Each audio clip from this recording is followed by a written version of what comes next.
आज परमानंद का विषय है, अधिक मास है, पुरुषोत्तम मास है। पुरुषोत्तम मास की बड़ी महिमा है, परंतु पुरुषोत्तम मास में स्नान की बड़ी महिमा है। तीर्थों में किए गए स्नान, समुद्रगामी नदियों में किया गया स्नान, इस सब का बड़ा महत्व है। पुरुषोत्तम मास भगवान श्री कृष्ण का अति प्रिय मास है। श्रीमन नारायण ही मानो पुरुषोत्तम मास में वायु, सूर्य का प्रकाश, रात्रि की चंद्रमा, सब कुछ जो कुछ भी है जिससे भी हम जीवित हैं, ये पंचभूत भी, पृथ्वी, जल, तेज, वायु, आकाश, सब कुछ नारायण में हो जाता है। अभी जो आप श्वास भी ले रहे हैं ना, उसमें भी श्रीमन नारायण ही आपके भीतर प्रवेश कर रहे हैं। इतना पवित्रतम ये मास है, अति प्रिय। साल भर में जितने भी श्रेष्ठ दिन होते हैं, चाहे जन्माष्टमी हो, चाहे राधाष्टमी हो, चाहे रामनवमी हो, हनुमान जयंती हो, नवरात्रि के दिन हो, कार्तिक मास हो, जितने भी साल भर के श्रेष्ठ दिनों में पुण्य प्राप्त होते हैं, वो सारे पुण्य पुरुषोत्तम मास के प्रतिक्षण में प्राप्त होते हैं, हर सेकंड में। ऐसा है पुरुषोत्तम मास। हमसे भूल चूक में, जाने अनजाने में जो भी अपराध हमसे बन जाते हैं, पुरुषोत्तम मास के हर क्षण में भगवत दर्शन, भागवत दर्शन, तीर्थों का दर्शन, संत वैष्णवों का दर्शन उन समस्त पापों को नष्ट कर देता है। बहुत ध्यानपूर्वक सुनिएगा और सब लोग एक निष्ठ होकर के बैठिए, बिल्कुल एक एक शब्द सुनिए। जो भी अपराध हमसे बन जाते हैं, चाहे जाने में चाहे अनजाने में, ठाकुर जी हमको 4 वर्ष में एक बार पुरुषोत्तम मास में अवसर देते हैं कि उस भूल को ठीक कर लो। आपसे जो भी अपराध हुआ उससे निवृत्त होने का प्रयास कर लीजिए, मैं आपको अवसर दे रहा हूं। तो ये अवसर है, इसको गवाइएगा मत।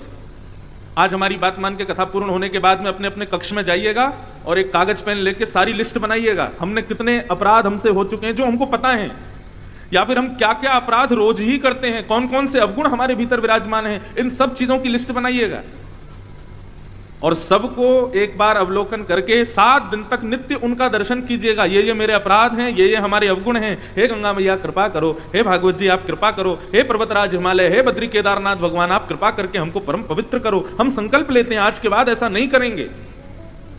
और 7 दिन बाद अपने अवगुणों की वो पर्ची, उस पर पुष्प आदि लग करके, तिलक आदि लगा करके बढ़िया उसको गंगा जी में प्रवाहित कर देना। लेकिन संकल्प के साथ गंगा मैया को वचन देना कि आज के बाद नहीं करेंगे, आप इस बार हमको पवित्र कर दो। बस आप अपनी पर्ची उसको प्रवाहित कर देना, गंगा मैया आपको परम पवित्र कर देंगे। ये पुरुषोत्तम मास आपको नारायणमय बना देगा। इसलिए इस अवसर को चूकिएगा नहीं, जितना हो सके इस अवसर का लाभ लीजिए। इन 7 दिनों तक नियम बनाइए। वैसे तो कहते हैं कि पुरुषोत्तम मास के, कई लोग पूछते महाराज जी नियम क्या है? एकादशी का जो नियम होता है ना, वो पूरे मास भर का नियम है। ये सबसे श्रेष्ठ नियम है। और यदि आप पूछें और कोई नियम बताइए, तो देखिए पुरुषोत्तम मास में सबसे श्रेष्ठ नियम है भागवत दर्शन। भागवत दर्शन का मतलब क्या होता है? भागवत का मतलब केवल पोथी नहीं, भागवत का मतलब भगवान के जो हैं उनका दर्शन। साल भर भगवान के दर्शन का महत्व है, लेकिन पुरुषोत्तम मास में भगवान के संत, भगवान के वैष्णवजन, भगवान के विप्रजन, संत वृंद आदि, इन सबके दर्शन का महत्व है। इसलिए भैया चूकिएगा मत। ब्राह्मणों को प्रणाम करो, संत जनों को प्रणाम करो, जो भी वैष्णव तिलक में दिखाई दे उसको प्रणाम करो। वैष्णव दर्शन का फल है। हमारे गुरुदेव एक छोटी सी कथा सुना रहे थे पुरुषोत्तम मास की, कि नारायण भगवान से नारद जी ने जाकर के पूछा, महाराज इस पुरुषोत्तम मास के भाव का फल क्या है और इस पुरुषोत्तम मास में विशेषता क्या है?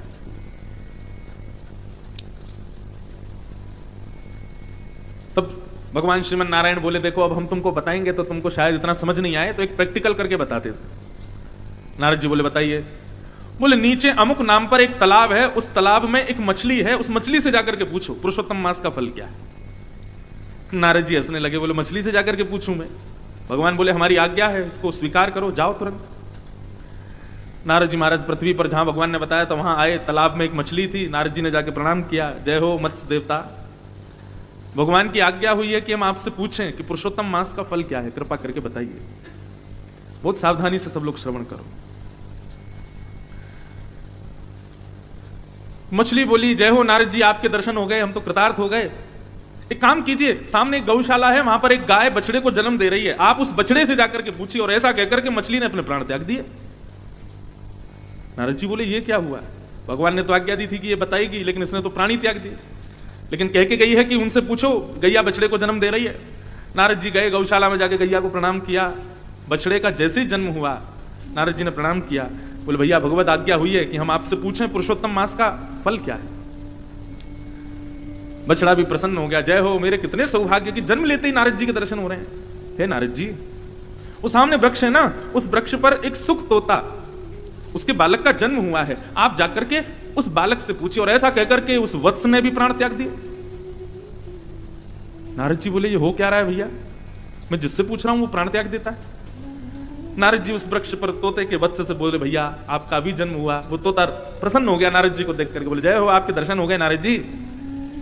नारद जी बोले भैया पुरुषोत्तम मास के फल क्या हैं, पुरुषोत्तम मास की योग्यता क्या है, जरा बताइए। सुख पक्षी के उस छोटे से बालक ने कहा, जय हो नारद जी, आपके दर्शन हुए, मैं कृतार्थ हो गया।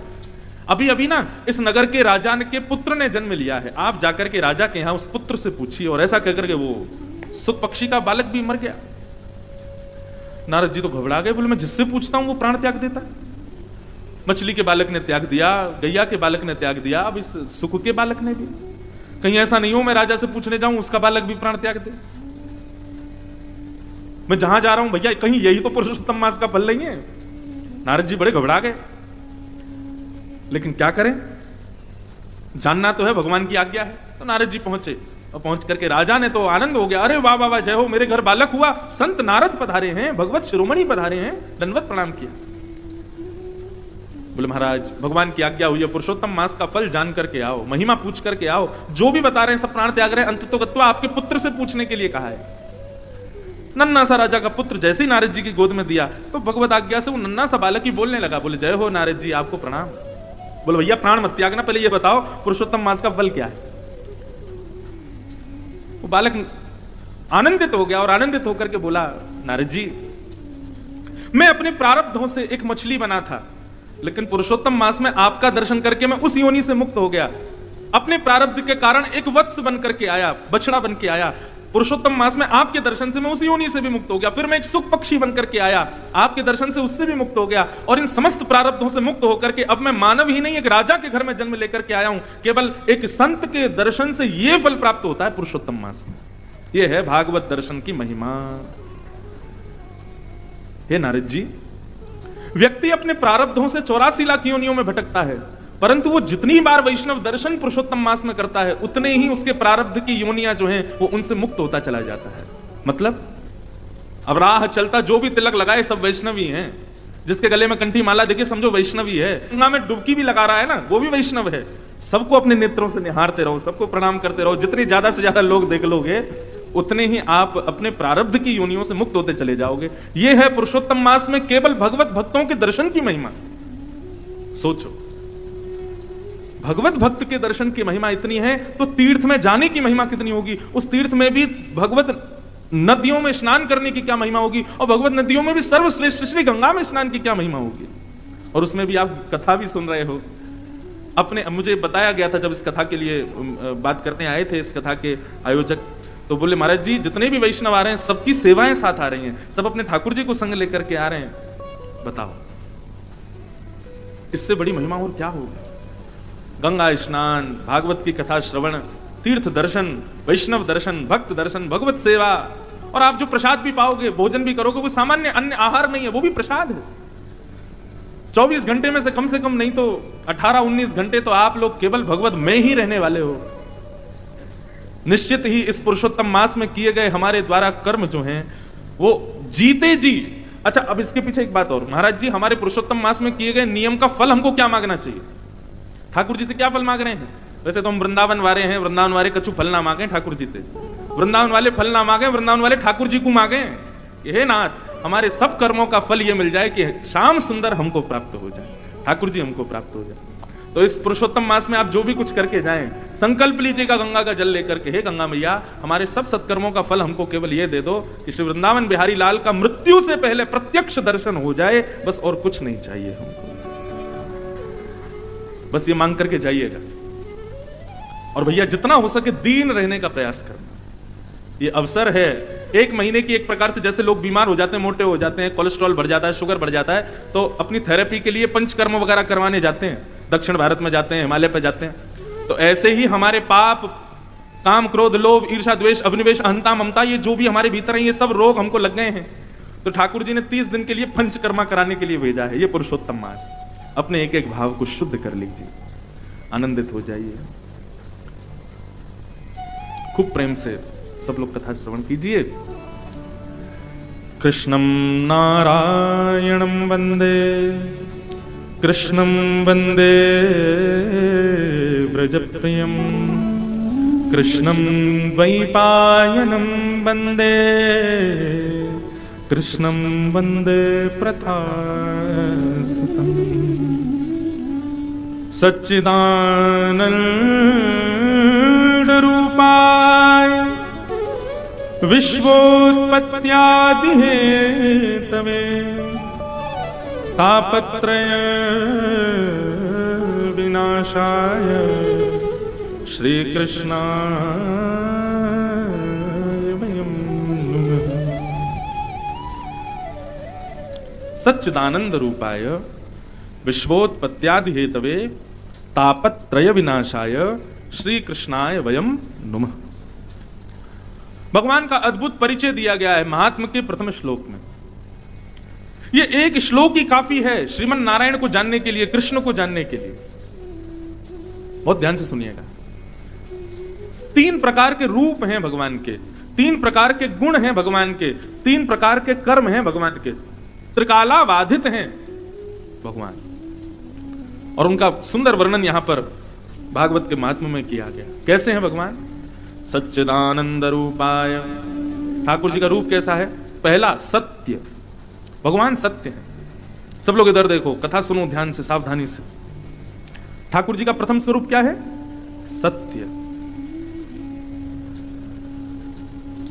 भगवान सत्य हैं, सब जानते हैं, लेकिन मेरी दृष्टि में एक भाव है। उनको सत्य इसलिए कहा जाता है क्योंकि उनके सामने जाने के बाद व्यक्ति के भीतर कितनी भी सत्यताएं छुपी हो, सब प्रकट हो जाती हैं।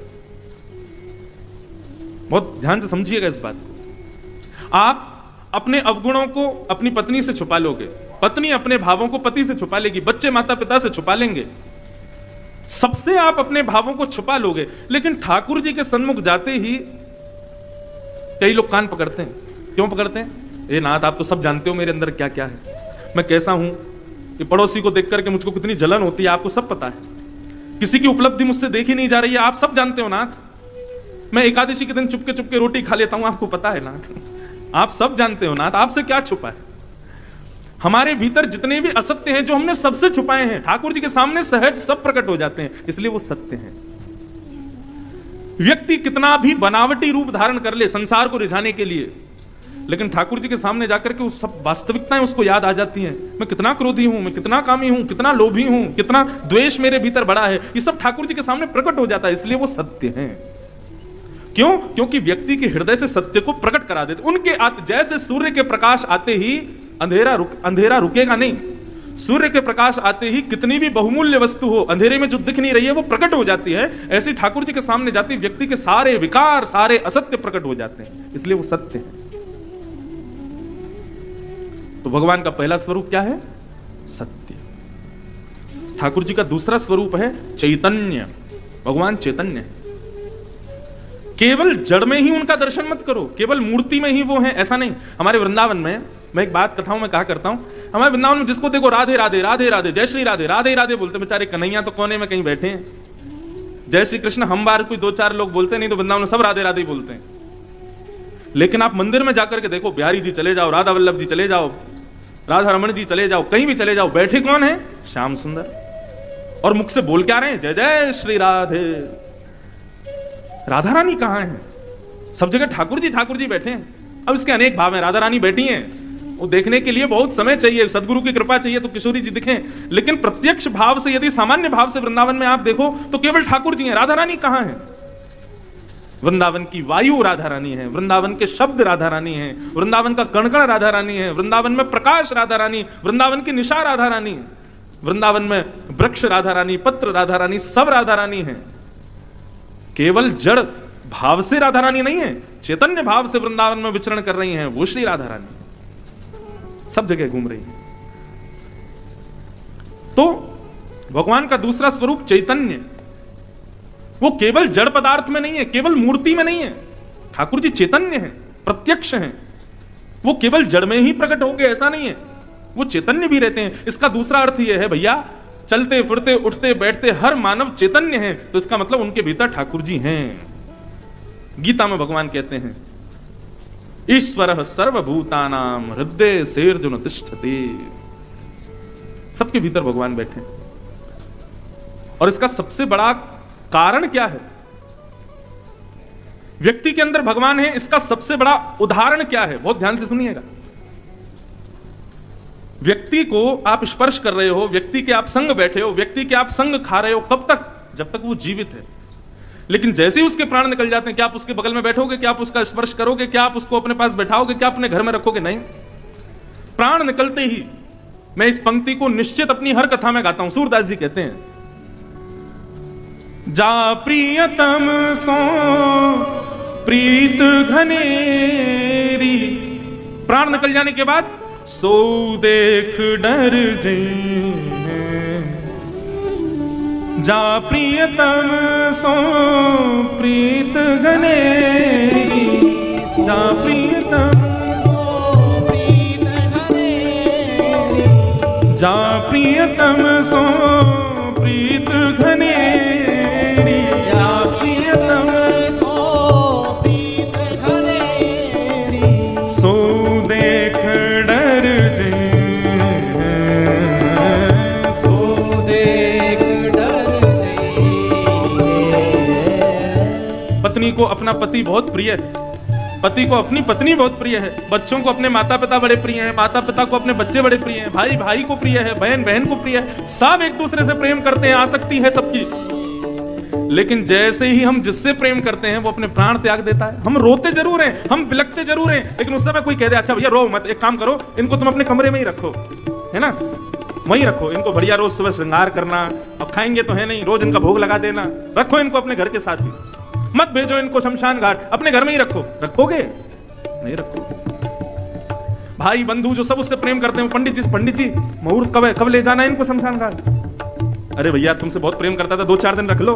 अरे नहीं महाराज, रख नहीं सकते। क्यों? दुर्गंध आने लगेगी शरीर में से, अब इसके प्राण चले गए हैं, अब ये हमारे किसी काम का नहीं है। वो प्राण जो चले गए हैं वही चैतन्य भगवान है, जिसकी वजह से वो किसी का भाई था, जिसकी वजह से वो किसी का गुरु था, जिसकी वजह से वो किसी का पति था। वो व्यक्ति किसी का नहीं था, उसके भीतर बैठे चैतन्य सबके थे। वही चैतन्य भगवान का दूसरा रूप है। मन पंछी उड़ जाई है जा दिन, मन पंछी उड़ जाई है,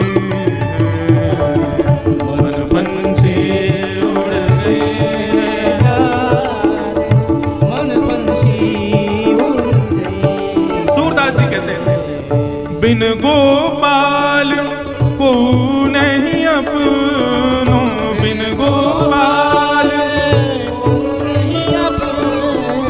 बिन गोपाल को नहीं अपनो, बिन गोपाल को नहीं अपनो, जासों की रहती रे, जासों की रही, मन पंछी उड़ जाए हैं जा दिन, मन पंछी उड़ जाए,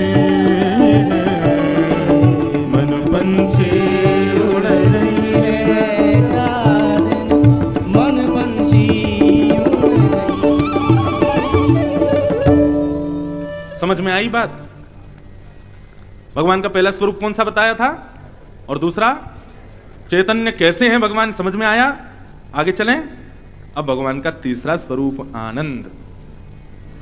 ऋषिकेश में बैठे हो, बढ़िया मौसम हो रहा है, चारों तरफ हरियाली है, क्या सुंदर गंगा जी बह रही हैं, मंदम मंदम मंदम जलधारा ऊपर से गिर रही है।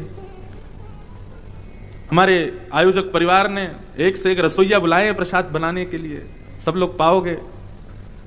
बढ़िया जैसी तैसी कथा है, व्यास जी सुनावेंगे। बताओ सुख मिल रहा है कि आनंद आ रहा है? क्या अंतर है दोनों में? सुख में और आनंद में अंतर क्या है? जिस वस्तु का उपभोग करने पर, जिस वस्तु का उपयोग या उपभोग करने पर उस वस्तु की रसता धीरे धीरे कम होने लग जाए, उसको सुख कहते हैं। जैसे कि रसगुल्ला आपने खाया तो एक खाने के बाद में दूसरा जब खाओगे तो पहले में जो स्वाद आया था वो दूसरे में नहीं आएगा, धीरे धीरे कम होने लग जाता है। महंगे फोन, 1.5 लाख का 2 लाख का फोन खरीद के लाओगे तो उसको डिब्बे से निकालते ही चलाने में जो सुख मिलेगा वो उसके अगले दिन कम हो जाएगा, उसके तीसरे दिन और कम हो जाएगा, चौथे दिन और कम हो जाएगा, धीरे धीरे कम होता चला जाएगा। 1 करोड़ की 1.5 करोड़ की गाड़ी लेकर के आओगे शोरूम से, पहले दिन बैठने में जो सुख मिलेगा धीरे धीरे धीरे धीरे वो कम होता चला जाएगा। 25,000 रुपए प्रतिदिन के महीने के कमरे में किसी होटल में रुकोगे तो प्रवेश करते ही जो सुख मिलेगा वो हर क्षण में कम होता चला जाएगा। संसार की हर वस्तु जिसका उपभोग करने पर उसके उपभोग से मिलने वाला सुख कम होता रहे उसी को सुख कहते हैं। लेकिन ऐसी वस्तु जिसका उपभोग करने पर रस का वर्धन होता रहे उसको आनंद कहते हैं। और वो आनंद केवल ठाकुर जी की कथा और ठाकुर जी के दर्शन, वैष्णव संग और ये मधुर आनंद में ही होता है। ये है सुख में और आनंद में अंतर। पहले दिन जितना आनंद आ रहा है कथा में, कल उससे दुगुना आएगा, तीसरे दिन उससे तिगुना आएगा, चौथे दिन उससे 4 गुना ज्यादा आएगा, और अंतिम दिन तो कहीं कहीं ऐसा भी हो जाता है कि लोग विलक विलक करके रोते हैं कि कथा विश्राम क्यों हो गई, अब हमको घर जाना पड़ेगा। व्यास जी आप जा रहे हो? एक जगह मेरी कथा हुई थी, वहां तो मुख्य यजमान जो थे वो मूर्छित ही हो गए 7वें दिन। मंच पर मुझको विदा करने के लिए जब तिलक करने आए तो जो मुख्य यजमान थे वो मूर्छित हो गए, बेहोश हो गए, विरह में कि कथा जा रही है, अब हमारे यहां कथा विश्राम हो गई। आनंदाम बुद्धिवर्धनम प्रतिपदम, जो हर क्षण में जिस सुख का वर्धन जहां पर होता है उसको आनंद कहते हैं। और क्षमा कीजिएगा, संसार के लोग इस बात को समझते नहीं है। आध्यात्म भक्ति मार्ग हर क्षण में सुख का वर्धन करता है, हर क्षण में सुख को बढ़ाता है। अरे कहां तक कहें, कृष्ण और श्रीमन नारायण की चरण सन्निधि में रहने वालों को रोने में भी सुख मिलता है। संसार के लिए रोते हैं तो मन होता है कोई आए, हमको चुप करा दे, हमको हृदय से लगा ले, हमारे आंसू पहुंच दे। लेकिन जब भगवत विरह में आंसू निकलते हैं ना, तब मन होता है कोई ना आवे, मुझे कोई रोके ना, मुझे कोई टोके ना, थोड़ा एकांत में रहने दो, मुझे छेड़ो मत, मुझे रोने दो। क्यों? ये सुख दे रहा है। इसको कहते हैं आनंद, जो प्रतिपद, प्रति क्षण में, प्रति सेकंड में आपके सुख को बढ़ाता है और उसका वर्धन करता है। क्षमा कीजिए, संसार में ऐसी कोई वस्तु नहीं है जो आपके सुख को बढ़ाए। सांसारिक ऐसी कोई वस्तु नहीं जो आपके सुख को बढ़ाए। आप इसमें कई लोग मुझे पता है क्या तर्क देते हैं, महाराज जी मदिरा पीने वाला व्यक्ति उसको हर दिन सुख मिलता है। अरे मैंने कहा कभी पूछना उससे, जब वो मदिरा पान ना करता हो तब पूछना, भैया तुमको अच्छा लगता है? तो पता क्या बोलेगा, ना बिल्कुल अच्छा नहीं, मैं तो चाह रहा हूं छूट जाए, लेकिन मेरी इंद्रियां इसके प्रति आसक्त हो गई हैं। अच्छा ठीक है, आप मुझे कहते हो कि महाराज मदिरा पान करने वाले और दुनिया भर के सांसारिक व्यसनों को करने वाले उन लोगों को सुख मिल रहा है इसीलिए तो वो रोज कर रहे हैं, लेकिन उससे हो क्या रहा है? उनके शरीर का ही तो पतन हो रहा है, उनकी बुद्धि का पतन हो रहा है, उनकी मानसिकताओं का पतन हो रहा है, उनके विचारों का पतन हो रहा है। लेकिन आध्यात्म जगत में रहने वाले व्यक्ति का सुख भी बढ़ता है, आनंद भी बढ़ता है और बौद्धिक विकास भी होता है, मानसिक विकास भी होता है, उसका पतन नहीं होता, उसका शरीर। आहा, अब ये मानस जी की कथा करके आए ना, तो एक सुंदर विषय उसमें आया कि हनुमान जी जब विभीषण के यहां गए, लंका में जब घूम रहे थे, तो जैसे ही विभीषण के घर गए, बाहर देखा धनुष बाण चित्र लगा है, राम राम की ध्वनि आ रही है, तो हनुमान जी ने ब्राह्मण का वेश धारण किया। और जैसे ही विभीषण के पास पहुंचे हैं तो विभीषण जानता नहीं है कि ये कौन है। हनुमान जी आए थे, ब्राह्मण बन के आए, लेकिन हनुमान जी ब्राह्मण के वेश में आए तो विभीषण ने बिना पहचान के भी हनुमान जी को दंडवत प्रणाम किया, बोले जय हो भगवान, आप बड़े बड़े पधारे। हनुमान जी को थोड़ा संकोच हुआ, कहीं पहचान तो नहीं गया मुझको। एक आध बार दर्पण में देखा, बोले यार लग तो ब्राह्मण ही रहा हूं, इसको ये मुझे प्रणाम क्यों कर रहा है? हनुमान जी ने पूछा, विभीषण क्या आप हमको जानते हो? क्या आपको पता है हम कौन है? विभीषण बोला, मैं आपको जानता नहीं हूं, मुझे नहीं पता आप कौन हो। पर हनुमान जी बोले, तो फिर तुमने हमको प्रणाम क्यों किया और हमको इतना स्याह स्याह के देख क्यों रहे हो? विभीषण ने जो उत्तर दिया ना, विभीषण कहता आप जो भी हो मैं नहीं जानता, पर जब से मैं आपको देख रहा हूं तब से मुझे राघव की बड़ी याद आ रही है, जब से मुझे राम जी बड़े प्यारे लग रहे हैं, मेरा बार बार मन हो रहा है मैं थोड़ा और भजन कर लूं, मैं थोड़ी और सेवा कर लूं। जब से आपको देखा मुझे ऐसा लग रहा है मैं ठाकुर जी के और समीप पहुंच गया, तो अब मुझे और पहचान की जरूरत नहीं कि आप कौन हो, पर आप जरूर कोई वैष्णव हो। तुरंत हनुमान जी अपने रूप में आ गए।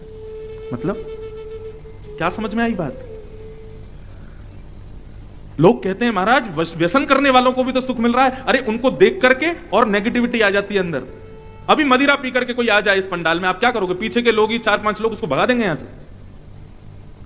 फ्लाइट में बैठे हो, बगल वाला मद्यपान कर ले, मांस खा ले, तो आपका दिमाग ऐसा हो जाता है। अब हम वैष्णव हैं, हम लोगों को तो ठीक लगता नहीं,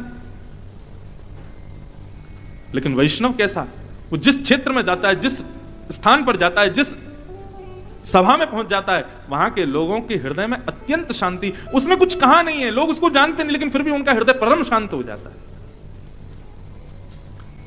मैंने प्रसंग सुना है, क्योंकि स्थान उन्हीं का है इसलिए मैं कह सकता हूं। हमारे परम पूजनीय श्री भाई जी,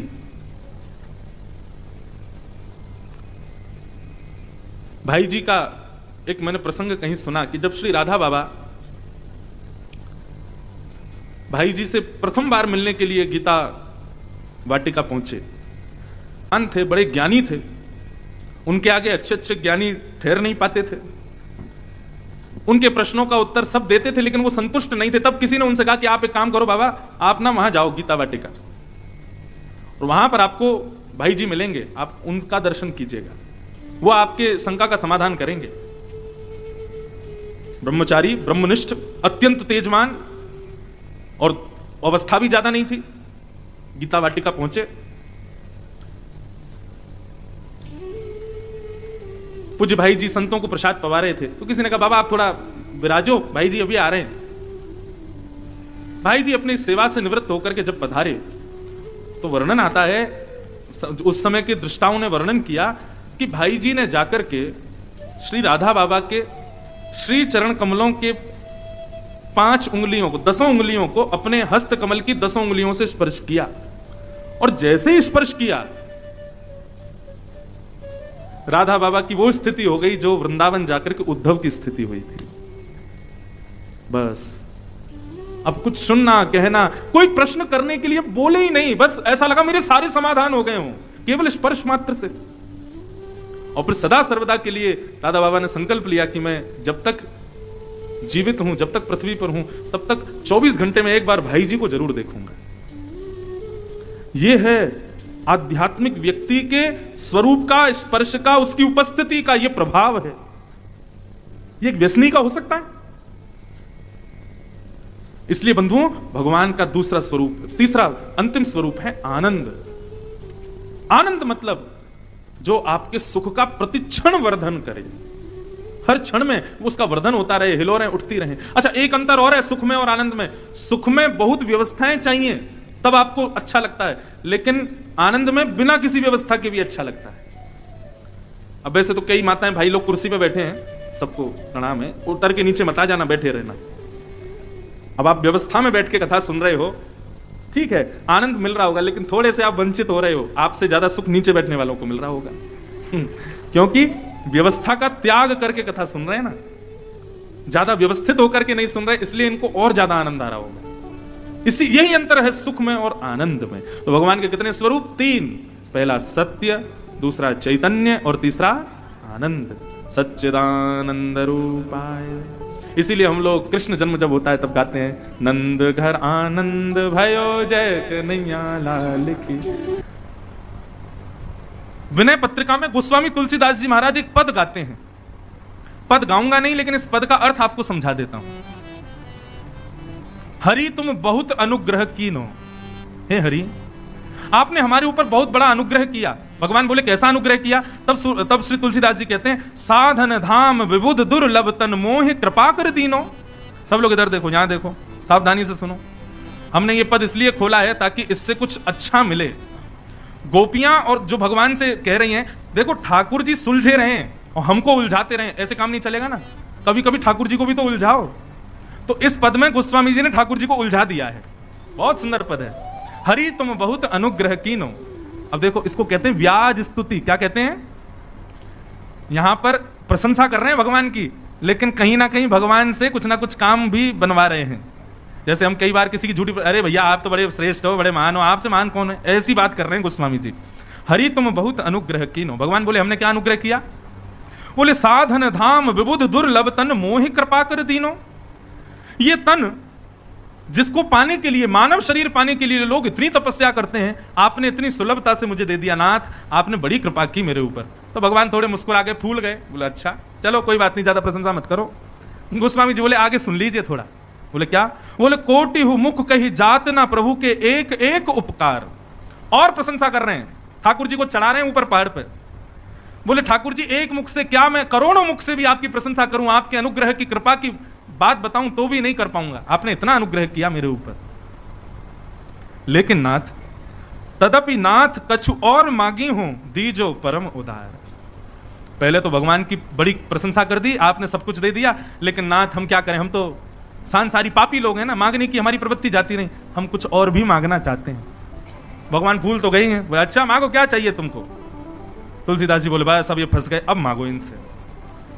गोस्वामी जी कह रहे हैं विषय वारी मन मीन भिन्न नहीं, होत कबहु पल एक, ताते सहु विपति अति दारुण, जन्मत जोनि अनेक।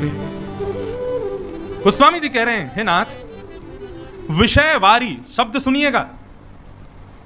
काशी विश्वविद्यालय के लाइब्रेरी में भी एक तो हमारे वृंदावन के स्वामी हरदास और दूसरे चित्रकूट के श्री गोस्वामी तुलसीदास, इनके शब्दों के अर्थ नहीं मिल पाएंगे। इनके शब्दों के अर्थ तो किसी संत के चरणों में ही मिलेंगे। गोस्वामी तुलसीदास जी कह रहे हैं, बोले नाथ एक कृपा और कर दीजिए। भगवान बोले बताओ क्या करना है? बोले विषय वारी, वारी कहते हैं जल को, विषय रूपी जल है। विषय किसको कहते हैं? सांसारिक प्रत्येक वस्तु जिसकी ओर हम आकर्षित हो जाते हैं उसको विषय कहते हैं। बोले प्रभु विषय रूपी जल में हमारी मन रूपी मछली घूम रही है, विषय रूपी जल में हमारी मन रूपी मछली डोल रही है, कभी कहीं जा रही है, कभी कहीं जा रही है, कभी कहीं जा रही है, कभी कहीं जा रही है। और इस मछली को विषय रूपी जल में घुमाने की वजह से हमको बार बार योनियां बदलनी पड़ती हैं। भगवान बोले हाँ बात तो सही है। ठाकुर जी कह रहे हैं तो इस विषय रूपी जल से मन को निकालो, मछली को निकालो। तब गोस्वामी जी मुस्कुरा करके कहते हैं, बोले प्रभु यही तो मांगना है। बोले क्या? बोले कृपा डोरी बनसी पद अंकुश, परम प्रेम मृदु चारो, एहि विधि वेद हरहु मेरो दुख, कौतुक राम तिहारो। ठाकुर जी जैसे नदी सरोवर के किनारे कई बार मछली पकड़ने वाला जाता है और अपनी बांस की बंशी को डालता है, उसमें एक धागा लगा होता है, उसमें एक कांटा होता है, उस कांटे को वो नदी में फेंक देता है और वो ना एक टक ऐसे ही बैठा रहता है, और जैसे ही उसको दिखता है कि उसका धागा हिला वो तुरंत उसको खींच लेता है पीछे और मछली उस कांटे में फंस करके बाहर आ जाती है। भगवान बोले हाँ बात तो सही है। तो गोस्वामी जी बोले उसी प्रकार प्रभु कृपा रूपी आपकी वो धागा, दूसरा अंकुश रूपी आपकी वो वंशी, उसको आप हमारे विषय रूपी जल में डालो। आप डालो, हम नहीं डालेंगे। आप अपनी कृपा रूपी वंशी से, कृपा रूपी उस बांस से अपनी अनुग्रह रूपी उस डोर को भीतर डालो, हमारे विषय रूपी जल में डाल करके, और प्रतीक्षा करो हमारा मन कब फंसेगा उसमें। भगवान बोले वाह हमको ही फंसा रहे हो। गोस्वामी जी कह रहे हैं मेरे बस में नहीं है इस मछली को, मन रूपी मछली को पकड़ना। हे नाथ आप ही मेरे विषय रूपी जल में अपनी कृपा रूपी डोर डाल करके प्रतीक्षा करो, मेरा मन जिस दिन आपकी कृपा रूपी रस्सी से टकरा जाए तुरंत उसको खींच करके बाहर निकाल लीजिएगा। कितनी चतुराई। मैं नहीं कर पा रहा इस मन को एकाग्र, मैं नहीं बचा पा रहा विषयों से इस मन को, आप करो ठाकुर जी। भगवान बोले अच्छा तुम बेटा बहुत चतुर हो, लेकिन ये नहीं जानते हो कि हम तुमसे भी बड़े चतुर हैं। गोस्वामी जी बोले तो बताओ आप क्या कह रहे हो? बोले हम ये कह रहे हैं विषय में डाला किसने उस मन को? तुमने। तो हम क्यों निकालें? बोले प्रभु आप बात तो बहुत सही कह रहे हो, लेकिन एक बात बताइए विषयों का निर्माण किसने किया और इन विषयों को भोगने के लिए इंद्रियां किसने दी? इंद्रियों में विषय भोगने की इच्छा किसने प्रदान की? सब में आपका ही नाम आ जाएगा। तो इसलिए नाथ तुलसी दास यही जीव मोहि रजू, जेही बांध्यो सोई छोरे। आपने मुझे विषय में बांधा है, इसलिए आप ही मुझको छुड़ाओगे, मेरे बस की नहीं है छूटना। गोस्वामी जी की बात सुनकर के राम जी प्रसन्न हो गए। वाह गोस्वामी जी आपकी इस चतुराई पर हम न्योछावर हैं। ठाकुर जी विषय आपने बनाए, हमारी इंद्रियां आपने बनाई और विषय भोगने की इच्छा आपने प्रकट की, तो मैं क्यों एकाग्र करूं मन को? आप करो, आप मेरे मन को संभालो, बस प्रतीक्षा करो, मैं किसी दिन आपकी कृपा रूपी डोरी से टकराऊं। बस अभी आप लोग जितने भी यहां बैठे हो सब टकरा ही रहे हो, लेकिन हमने ठाकुर जी से कहा ही नहीं है कि हमारे मन को खींच लेना, इसलिए खींच नहीं रहा है। एक आध के खिंच गए होंगे। इसलिए भैया ये कथाओं में जाना, वृंदावन जाना, सत्संग में जाना, एक प्रकार से भगवान की कृपा रूपी उस कांटे से टकराना है, लेकिन खींचें ठाकुर जी, इसकी प्रार्थना ठाकुर जी से करो। वही बात गोपियां कह रही हैं, हे नाथ आपको पीड़ा हो रही है कि हम सब छोड़ छाड़ के चली आई हैं आपके पास, ठीक है हम चली जाएंगी, हमारा मन आपके पास है, उसको वापस कर दो। भगवान बोले ये तो संभव नहीं है। बोले संभव नहीं है तो हमको स्वीकार करो। अंत तो गत्वा ठाकुर जी ने सब गोपियों को स्वीकार किया और उनके साथ रास विहार करने लगे। लेकिन इतने में एक कामदेव आ गया। भगवान बोले तुम क्यों आ रहे हो? बोले सुंदर स्त्री पुरुष हैं, मैं तो आऊंगा। भगवान बोले अरे भले आदमी, सुंदरता देख रहा है, मन की इच्छा नहीं देख रहा, मन के भाव नहीं देख रहा, ये जीवात्मा है और मैं परमात्मा हूं, स्त्री पुरुष क्यों देखता है? कामदेव बोला मैं तो आऊंगा। भगवान बोले तो आओ। जैसे ही कामदेव ने राजभूमि में प्रवेश किया, ठाकुर जी ने अपने रूप को इतना सुंदर बना लिया कि उनके रूप को देख के मूर्छित होकर गिर गया। मारना ही नहीं पड़ा, रूप पर ही मोहित हो गए। ठाकुर जी बड़े सुंदर हैं हमारे। चांद सा सलोना मुख, लटे घूंघरारी हैं, भौएं हैं कटीली आंखें, तिरछी कटारे, होया के मधुर रसीले वचन, हो मेरा या पे अटक गया मन। कामदेव मोहित हो गया और सब गोपियों ने भगवान को मदन मोहन नाम से उच्चारण करना प्रारंभ किया। बोलो मदन मोहन लाल की जय।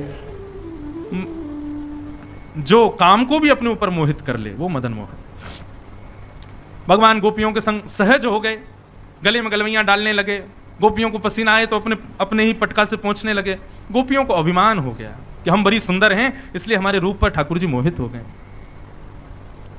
ये बात जानते ही ठाकुर जी को अच्छा नहीं लगा कि इनको अभिमान हो रहा है। अभिमान जानते ही ठाकुर जी समस्त गोपियों के बीच से अंतर्ध्यान हो गए। सब गोपियां यत्र तत्र सर्वत्र खोजने लगी, लेकिन श्याम सुंदर नहीं मिले। तब यमुना पुलिन पर जाकर के गोपियों ने गोपी गीत गाया। अभिमान जानते ही ठाकुर जी समस्त गोपियों के बीच से अंतर्ध्यान हो गए। सब गोपियां यत्र तत्र सर्वत्र खोजने लगी, लेकिन श्याम सुंदर नहीं मिले।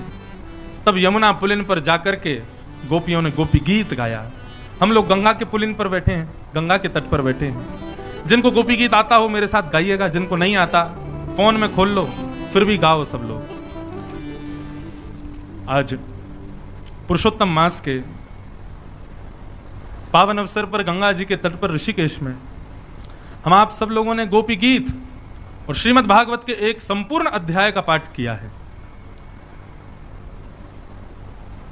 गोपी गीत का यदि कोई व्यक्ति सहस्त्र गान कर ले, 1000 बार गा ले गोपी गीत, एक दिन में एक बार या 1000 दिन में एक एक गावे, तो ऐसा कहते हैं कि उसके स्वप्न में ठाकुर जी का दर्शन संभव हो जाता है। परंतु अधिक मास का इतना बड़ा महत्व है कि यहां जो भी करो वो मल्टीप्लाई इनटू 1000 होता है। आपने अभी जिन लोगों ने भी मेरे साथ संपूर्ण गोपी गीत गाया, गंगा के तट पर गाया, तो बाकी के स्थानों पर तो मल्टीप्लाई इनटू 1000 होता होगा, लेकिन गंगा के तट पर तो मल्टीप्लाई इनटू 10,000 हुआ होगा। आज 10,000 गोपी गीत हमारे संपूर्ण हुए और अब प्रतीक्षा करो, स्वप्न में ठाकुर जी आएंगे। स्वप्न में निश्चित उनका दर्शन होगा, ये हम व्यासपीठ से आपको कह रहे हैं। और हो जाए ना तो किसी को गाने मत ले जाना, बताना मत किसी को, बस अपने मन ही मन प्रसन्न हो जाना। अब मैं भी प्रतीक्षा करूं, आप भी करो, श्याम सुंदर निश्चित पधारेंगे। और बंधुओं, नहीं आ रहे तो ऐसा नहीं है कि प्रतीक्षा में हो कि हमने एक ही बार तो एक दिन गाया तो था, 10,000 हो गए थे, क्या जा रहा है, रोज गा लो, 10 मिनट रोज लगेंगे, रोज गोपी गीत का गान करो। अधिक मास तो पूरे पूरे करो। हम तो कह रहे स्वप्न का प्रत्यक्ष श्याम सुंदर आ जाएंगे। गोपी गीत इतना प्रिय है श्याम सुंदर को। आज का तट है, पुरुषोत्तम मास है, मधुर आनंद के साथ सब लोग जय जयकार करो। बोलो वृंदावन बिहारी लाल की जय, श्री बद्रीनाथ भगवान की जय, श्री केदारनाथ भगवान की, गंगा यमुना मैया की जय, पर्वतराज हिमालय की, सब संतन की जय, सब ऋषियों की जय, पुरुषोत्तम मास की जय, भागवत महापुराण की, देवादिदेव महादेव शंकर भगवान की जय। जय श्री राम। नमः पार्वती पतये हर हर।